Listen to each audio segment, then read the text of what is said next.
नमस्कार दोस्तों, स्वागत है आप सभी का क्रीसेंट एजुकेशन क्लासेस में। कैसे हैं आप सभी लोग? उम्मीद करते हैं सब लोग हेल्दी होंगे और अच्छी प्रिपरेशन कर रहे होंगे आगामी परीक्षाओं की। आज की वीडियो दोस्तों काफ़ी स्पेशल होने वाली है। आज हम दोस्तों बात करेंगे आने वाली उत्तराखंड प्रवक्ता भर्ती के बारे में। 2024 में दोस्तों ये भर्ती किस तरह से रहेगी, इसके सिलेबस में दोस्तों क्या-क्या परिवर्तन हुए हैं, क्या इसका परीक्षा पैटर्न है और पहले कैसे परीक्षा पैटर्न हुआ करता था और किस तरह से दोस्तों आप इसकी प्रिपरेशन करेंगे, आज की वीडियो में दोस्तों हम जानने वाले हैं। अभी हाल में ही यूकेपीएससी के द्वारा अपनी साइट को दोस्तों अपडेट किया गया है और इसमें दोस्तों पॉलिटेक्निक प्रवक्ता, उत्तराखंड प्रवक्ता, इसके अलावा दोस्तों अन्य कई परीक्षाओं के सिलेबस को दोस्तों अपडेट किया गया है।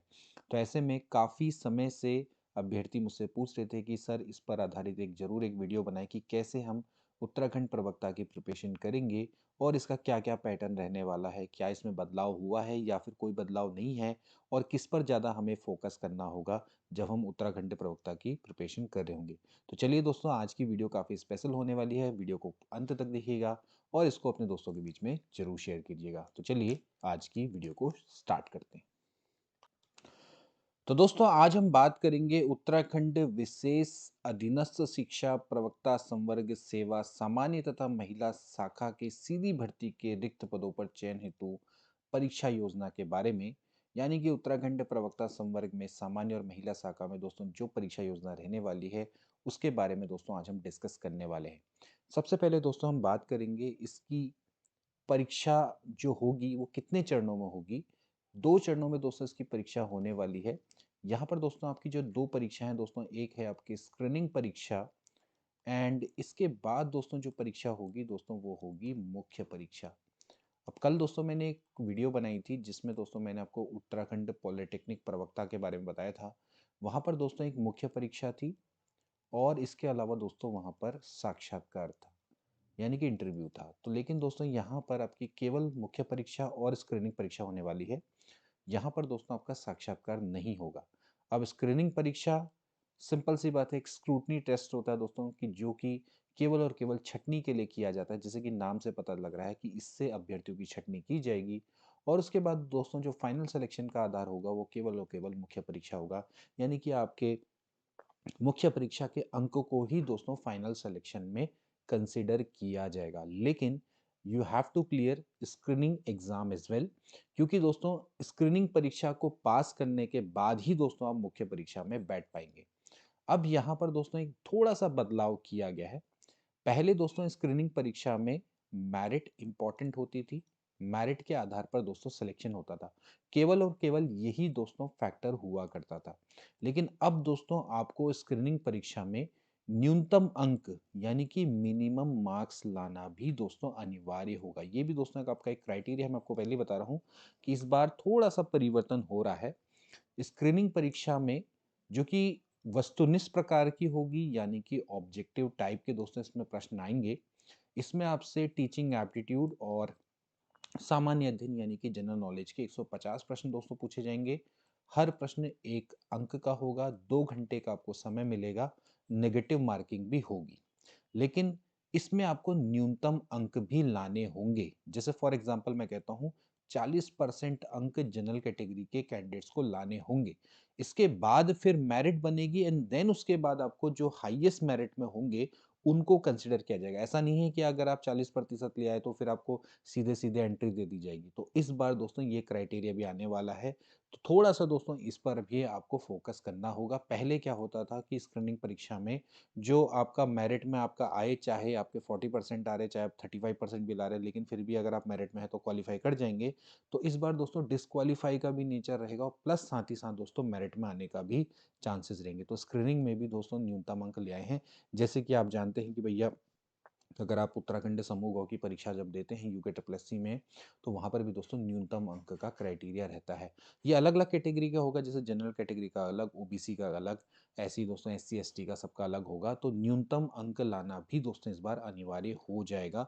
ये दोस्तों यहाँ पर रहने वाला है। ठीक है। अभी दोस्तों अब बात करेंगे इसकी शैक्षिक योग्यता की। तो मैं आपको बता दूं, जो भी आपका कंसर्न सब्जेक्ट होगा यानी कि संबंधित विषय होगा, लाइक अगर आप मैथ्स का लेक्चरर बनना चाहते हो, फिजिक्स का बनना चाहते हो, तो उस सब्जेक्ट में आपको पोस्ट ग्रेजुएट होना चाहिए। ओके। इसके अलावा आपने दोस्तों बीएड किया होना चाहिए। ठीक है। इसके अलावा ना इसमें सीटीटी की रिक्वायरमेंट है, ना यूटीटी की रिक्वायरमेंट है, ना ही दोस्तों इसमें परसेंटेज का कोई क्राइटेरिया है। तो अब अगर आपसे आप में से कोई अभी कोई आएगा बोलेगा सर मेरे इतने परसेंट है, क्या मैं दे सकता हूँ? इसमें परसेंटेज की कोई भी डिमांड नहीं है। आप इसको भर सकते हैं अगर आपने पीजी किया हुआ है, पोस्ट ग्रेजुएट अगर आप हैं कंसर्न्ड सब्जेक्ट में। इसके अलावा दोस्तों हम जल्दी ही इसकी नियमावली भी आ जाएगी, तो आपको पता लग जाएगा कि अगर आप एमएससी मैथमेटिक्स बनना चाहते हैं तो किन-किन सब्जेक्ट्स को कंसीडर किया जाएगा। अगर आप एमएससी में अगर आप जीव विज्ञान के प्रवक्ता बनना चाहते हैं, क्योंकि जीव विज्ञान के प्रवक्ता में भी काफ़ी सारे सब्जेक्ट हैं, उनको कंसीडर किया जा रहा है। तो किस सब्जेक्ट से आप पीजी हैं, वो आपको देखना पड़ेगा उस नियमावली में। अब जल्दी दोस्तों देखने को मिलेगा जब इसका विज्ञापन आएगा, ठीक है? इसका विज्ञापन दोस्तों जल्दी आने वाला है। 615 पदों पर आपको लेक्चरर की भर्ती देखने को मिलेगी। तो ये तो हो गया दोस्तों इसकी शैक्षिक योग्यता के बारे में। आयु सीमा की बात करें तो दोस्तों वो रहती है जनरली 21 से 42 वर्ष। अधिकतम आयु जनरल कैंडिडेट्स के लिए 42 साल है। और अगर आप किसी रिस्पेक्टेड कैटेगरी में आए हैं तो ऊपरी आयु में दोस्तों आपको छूट मिलेगी। निचली आयु में कभी छूट नहीं मिलती है, हमेशा ऊपरी आयु में छूट मिलती है। तो आपकी जो एज है, जैसे अगर आप एससी से बिलोंग करते हैं तो फिर आपको 5 साल की छूट मिल जाएगी, तो आप 47 वर्ष तक की आयु तक इसमें दे सकते हैं इस एग्ज़ाम को, ठीक है? तो ये दोस्तों आपकी रिस्पेक्टेड जो कैटेगरी होती है उसके अकॉर्डिंग ये छूट होती है, ठीक है? ऐसे ही दोस्तों जो स्क्रीनिंग एग्ज़ाम है वहाँ पर भी दोस्तों रिस्पेक्टेड कैटेगरी के अकॉर्डिंग दोस्तों आपको छूट देखने को मिलेगी, ठीक है ना? अभी जो आंकड़ा है दोस्तों मैं आपको थोड़ा जनरली बता रहा हूँ, क्योंकि मेरे भी अभी दिमाग में नहीं है 40% है 45% है, लेकिन अभी दोस्तों यहाँ पर न्यूनतम अंक का भी आंकड़ा आपको देखने को मिलेगा, ठीक है? तो ये तो हो गया दोस्तों आपका स्क्रीनिंग एग्जाम में बैठने का क्राइटेरिया, जो आपने बिल्कुल ध्यान में रखना है। इसके बाद अब जो स्क्रीनिंग एग्जाम होगा, एक बार दोस्तों इसके सिलेबस को देख लेते हैं, क्योंकि ये वो सीढ़ी है जिसको आपने पार करना आवश्यक है। हालांकि इसके मार्क्स आपके कभी भी फाइनल सिलेक्शन में नहीं जुड़ने वाले हैं, लेकिन ये उतना ही इम्पॉर्टेंट है जितना कि आपका मेंस एग्जाम। सिलेक्शन आपका मेंस एग्जाम के आधार पर ही होगा, लेकिन जब तक आप इसको पार नहीं करेंगे तब तक भैया मेंस एग्जाम में बैठोगे कैसे? तो देखिए, कुछ समय पहले तक एक लेटर भी घूम रहा था जिसमें कहा जा रहा था कि स्क्रीनिंग एग्जाम नहीं होगा। तो दोस्तों मैंने आपको बताया भी था, उसका खंडन किया था मैंने एक वीडियो में कि जरूर स्क्रीनिंग एग्जाम होगा, क्योंकि ये पॉसिबल ही नहीं है। क्योंकि स्क्रीनिंग एग्जाम दोस्तों इसलिए करवाया जाता है कि जब आपके बहुत सारे कैंडिडेट्स हो तो फिर छटनी कराने के लिए स्क्रीनिंग एग्जाम किया जाता है। आप देख सकते हैं इसका जो पैटर्न है सिंपली क्या है, मुख्य परीक्षा पर आधारित है। लेकिन मुख्य परीक्षा से पहले जब एक तय समय सीमा से ज़्यादा अगर छात्र अप्लाई करते हैं तो उसके लिए स्क्रीनिंग एग्जाम लिया जाता है। तो प्रवक्ता में स्क्रीनिंग एग्जाम होना तय है, क्योंकि भैया बेरोजगार लोग बहुत बैठे हुए हैं, बहुत सारे लोग ऐसे हैं जिन्होंने पीजी और बीएड कर लिया है। तो ऐसा कभी पॉसिबल नहीं है कि प्रवक्ता की पोस्ट निकले और कम लोग अप्लाई करें। बहुत सारे लोग यहाँ पर बैठे हुए हैं, कंपटीशन बहुत हाई लेवल पर चल रहा है। तो ऐसे में जब कंपटीशन इतना हाई है तो आपकी प्रिपरेशन भी दोस्तों बहुत हाई लेवल की होनी चाहिए। और प्रिपरेशन दोस्तों आपकी बहुत हाई लेवल की आपकी हो सकती है, बस आपको थोड़ा-सा यहाँ पर फ़ोकस और स्मार्ट स्टडी पर दोस्तों फ़ोकस करना होगा। क्योंकि जनरली हम क्या करते हैं, हम अलाना-फलाना इधर-उधर की स्टडी करते हैं और हम अपना टाइम वेस्ट करते हैं। हमारा मेरा यहाँ पर हाई लेवल की स्टडी से मतलब है कि आपको थोड़ा-सा अपनी जो स्टडी है वो सिस्टमैटिक करनी होगी, और थोड़ा-सा सिस्टमैटिक के संग-संग थोड़ा-सा साइंटिफिक अप्रोच थोड़ा-सा अपनानी पड़ेगी, और स्मार्ट स्टडी दोस्तों यहाँ पर करनी पड़ेगी। आलतू-फालतू चीज़ों पर ध्यान नहीं देना पड़ेगा, बेसिक जो चला आ रहा है उस पर ध्यान देना होगा। तो देखिए इसमें क्या-क्या है, देखिए जो आपका स्क्रीनिंग का जो पूरा का पूरा पाठ्यक्रम है दोस्तों, वो आपके 5 भागों में दोस्तों डिवाइड होगा, जिसमें खंड नंबर 1 है, जिसमें आपसे सबसे इम्पोर्टेंट है वो है शिक्षण अभिरुचि। शिक्षण अभिरुचि में दोस्तों आपसे 40 प्रश्न दोस्तों यहाँ पर पूछे जाते हैं। इसमें दोस्तों आपका देख सकते हैं दोस्तों, इसमें भारतीय शिक्षा व्यवस्था, इससे दोस्तों आपके प्रश्न पूछे जाएंगे कि कैसे-कैसे समय के अनुसार आपकी शिक्षा व्यवस्था का विकास हुआ है। और इसमें दोस्तों आफ्टर इंडिपेंडेंस के बाद का जो सिलेबस है वो है। इंडिपेंडेंस से पहले का नहीं है। राधा कृष्णन आयोग 1947 के बाद पहला शिक्षा आयोग था, जो कि 1948 में आया था। तो इसके बारे में दोस्तों आपसे पूछा जाएगा, और इसके बाद के जितने भी हैं ये सभी दोस्तों इससे रिलेटेड है। इसके अलावा कम्युनिकेशन, वैल्यू, कक्षा अनुशासन, इसके अलावा विद्यालय में अनुपस्थिति, ये सभी दोस्तों शिक्षा में कंप्यूटर, शैक्षिक तकनीकी, शिक्षण व्यवसाय, ये सभी दोस्तों आपको देखने को मिलेगा। तो ऑलमोस्ट दोस्तों यहाँ पर वही सिलेबस है, कोई भी एक्स्ट्रा दोस्तों यहाँ पर चेंजेस नहीं किए गए हैं। जो पूर्व में दोस्तों सिलेबस था वही दोस्तों आपसे यहाँ पर पूछा जा रहा है। इवन इन्होंने न्यू एजुकेशन पॉलिसी 2020 को भी अपडेट नहीं किया है। हालांकि दोस्तों मेरे हिसाब से आप उसको पढ़ना चाहिए, क्योंकि दोस्तों जैसे कि आप यहाँ पर देख सकते हैं कि जो नई शिक्षा जैसे कि कुछ इनोवेशंस अगर एजुकेशन में हो रहे हैं, तो उनको भी दोस्तों इनके द्वारा ज़रूर यहाँ पर सम्मिलित किया जाएगा, ठीक है ना? तो ये दोस्तों आप ज़रूर इसको भी पढ़ के जाएँ, क्योंकि उससे संबंधित आपके प्रश्न भी यहाँ पर आएँगे। आप उसको ज़रूर पढ़िएगा, हालाँकि यहाँ पर मेंशन नहीं है, लेकिन ज़रूर उससे प्रश्न पूछे जाएँगे, ठीक है ना? तो यहाँ पर दोस्तों आपने यहाँ पर समझना है, ठीक है? क्योंकि ज़्यादातर जैसे शिक्षा में नवाचार वाला जो टॉपिक है, वहाँ पर दोस्तों आपका वो टॉपिक कवर हो जाएगा। तो 40 मार्क्स दोस्तों इसके होने वाले हैं। इसके बाद अगर हम खंड 2 की हम बात करेंगे, तो यहाँ पर आपसे सामान्य अध्ययन के प्रश्न पूछे जाएँगे, जिसका कि पूर्णांक 35 है। अब इसमें देखिए सभी आ जाता है। जैसे आप एक टिपिकल समूह ग की तैयारी करते हैं, तो समूह ग की तैयारी में जो आपका सिलेबस होता है दोस्तों, वो ऑलमोस्ट सारा का सारा सिलेबस है। लेकिन क्या आपको यहाँ पर समूह ग की तरह प्रिपरेशन करने की आवश्यकता है? बिल्कुल नहीं। आपको समूह ग की तरह प्रिपेयर नहीं करना है। आपको ऐसे प्रिपेयर करना है जो आपकी बेसिक चीज़ें आपकी कवर हो जाए। यानी कि आपका जो कॉम्पिटिशन है, आपके बगल में बैठे सेम आप ही की तरह कैंडिडेट्स के संग है। आपका किसी ग्रुप सी के कैंडिडेट्स के संग कॉम्पिटिशन नहीं है। आपका एक लेक्चरार के संग कॉम्पिटिशन है, जो कि अगर आपके बगल बैठा वही व्यक्ति है, जो कि उसने भी सेम आपके संग जैसा सब्जेक्ट लिया है, एमएससी किया है या एमए किया है, बीएड किया है। तो उसी स्तर के अकॉर्डिंग आपको दोस्तों यहाँ पर प्रिपरेशन करनी है। बहुत बेसिक बेसिक सी चीज़ें हैं। ये सारी चीज़ें दोस्तों आपके ऑलमोस्ट यूट्यूब से कवर हो जाती हैं। राष्ट्रीय अंतर्राष्ट्रीय महत्व की समसामयिक घटनाएँ यानी कि करंट अफ़ेयर, इसके अलावा दोस्तों ये भी करंट अफ़ेयर है, ठीक है? बाकी भारत का इतिहास के लिए ये नहीं कि दोस्तों आप बिल्कुल बड़ी-बड़ी बुक्स लेके बैठे हुए हैं। बेसिक सी लूसेंट की बुक आती है, बहुत अच्छी बुक है, उसको ही कवर कर लो, बहुत सारी चीज़ें वहाँ से कवर हो जाएँगी। ऐसे ही दोस्तों जैसे फिज़िक्स है सॉरी मतलब ये भूगोल है, ये ज्योग्राफ़ी है, ये सब दोस्तों आपकी बेसिक बुक से दोस्तों कवर हो जाती है। उसके बाद दोस्तों यहाँ पर आप देख सकते हैं टॉपिक बाय टॉपिक आप इसको कवर कर सकते हैं। These are the topic given to you, like उपभोक्ता संरक्षण अधिनियम 1986 इसको पढ़ लो। बौद्धिक संपदा अधिकार क्या होता है? शिक्षा का अधिकार अधिनियम 2009 ये तो पढ़ना ही पढ़ना पड़ेगा। सूचना का अधिकार इसको पढ़ लोगे तो क्या दिक्कत है? एक-एक प्रश्न इससे आ जाएगा, आपका काम बन जाएगा। ऐसे ही दोस्तों आपके जितने भी राष्ट्रीय अंतरराष्ट्रीय स्तर के जो जितने भी संगठन हैं, जैसे कि यूएनओ है, और भी दोस्तों कई सारे संगठन हैं, ओपेक है, और भी सारे जो जितने भी संगठन हैं, थोड़ा-थोड़ा उनके बारे में पढ़ लो। इसके अलावा सामान्य विज्ञान में जैसे ज़्यादातर इसमें दोस्तों आपकी बायोलॉजी आती है। उसके बारे में थोड़ा-सा पढ़ लो, फिज़िक्स थोड़ा-सा पढ़ लो, केमिस्ट्री उतनी पढ़ने की आवश्यकता नहीं, इतने से काम चल जाएगा। पर्यावरणीय विकास है, राष्ट्रीय आय की अवधारणा यानी कि इकोनॉमिक्स थोड़ा बहुत दोस्तों इसमें पढ़ना होगा। ऐसा नहीं कि आप एक 35 नंबर के लिए आपको पूरी की पूरी बहुत सारा कुछ पढ़ने की आवश्यकता नहीं रहेगी। बस इस 35 में से दोस्तों कोशिश करो कि भाई 20 से 25 मार्क्स आ जाए तो अपना काम बन जाएगा, ठीक है? इसके बाद दोस्तों उत्तराखंड संबंधी ज्ञान देखिए उत्तराखंड यहाँ पर काफ़ी इंपॉर्टेंट है, पूर्णांक इसका 30 है।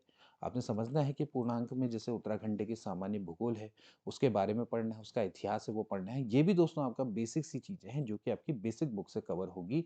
इसमें आपकी परीक्षा वाणी नामक बुक आती है जो कि बहुत बढ़िया दोस्तों बुक है। पहले आप उस बुक को पूरा का पूरा कवर करें और जब आप उसको कंप्लीट कर लें, जब उसका एक-एक पन्ना आपने कंप्लीट कर लिया है, उसके बाद ही दोस्तों आप अन्य बुक में जाएँ। लाइक अगर आप बिंसर की बुक लेते हैं या बलौदी की बुक लेते हैं या फिर अजय रावत की बुक लेते हैं, तो बाद में लेना है। पहले आप जो आपके सामने दोस्तों जो परीक्षा वाणी आती है, उसका एक-एक पन्ना आपने पढ़ा होना चाहिए, एक-एक प्रश्न आपको आना चाहिए, उसके बाद ही दोस्तों आपको इन बुक्स की ओर को जाना होता है। आप मेरी मानिए, ये जो परीक्षा है दोस्तों, ये बेसिक प्रश्नों से निकलती है, हायर लेवल के प्रश्नों से नहीं निकलती है। तो ये आपका प्राचीन काल, मध्यकाल, आधुनिक काल ये सब दोस्तों मिल जाएगा। अगर नहीं मिलता है, तो पहले आप उसको तो पढ़ो, फिर आगे जाके बढ़ो। इसके बाद देखो जैसे इसमें ये आपके प्राकृतिक आर्थिक संसाधन ये सब दोस्तों आपको मिल जाएगा पूरा ए टू जेड। शिक्षा एवं संस्कृति से संबंधित दोस्तों पढ़ लो, प्रमुख आंदोलन है भैया कुली बेगार आंदोलन, ढोला पालकी, वन आंदोलन, ये सब दोस्तों आपको वहाँ पर मिल जाएँगे। पहले इनको पढ़िए प्रॉपर तरीके से, देन उसके बाद विकास परक योजनाएँ जो भी उत्तराखंड में अभी फिलहाल चल रही है, थोड़ा-सा उत्तराखंड का करंट अफेयर है और वो जो आप देख लेना, और खेल-कूद और मनोरंजन ये भी दोस्तों उत्तराखंड में आपको आसानी से मिल जाएगा, ठीक है? इसके बाद दोस्तों ये है इम्पोर्टेंट जो कि है सामान्य बुद्धि परीक्षण। सामान्य बुद्धि परीक्षण दोस्तों इसका जो चौथा पार्ट है, जो कि काफ़ी इम्पोर्टेंट है। अब ये दोस्तों यहाँ पर थोड़ा-सा जो आर्ट के स्टूडेंट्स हैं उनके लिए लेकिन दिक्कत है। हालाँकि दोस्तों यहाँ पर आप जो रीज़निंग के क्वेश्चन्स हैं, देखिए जनरल एप्टीट्यूड में जो रीज़निंग के क्वेश्चन हैं, उनको आप ज़रूर कर सकते हैं। हालाँकि थोड़ा-सा आपको हो सकता है कि भई ब्याज हानि और ये लाभ हानि, कार्य समय, इनमें थोड़ा-सा हो सकता है कि आपको थोड़ा-सा दिक्कत आए।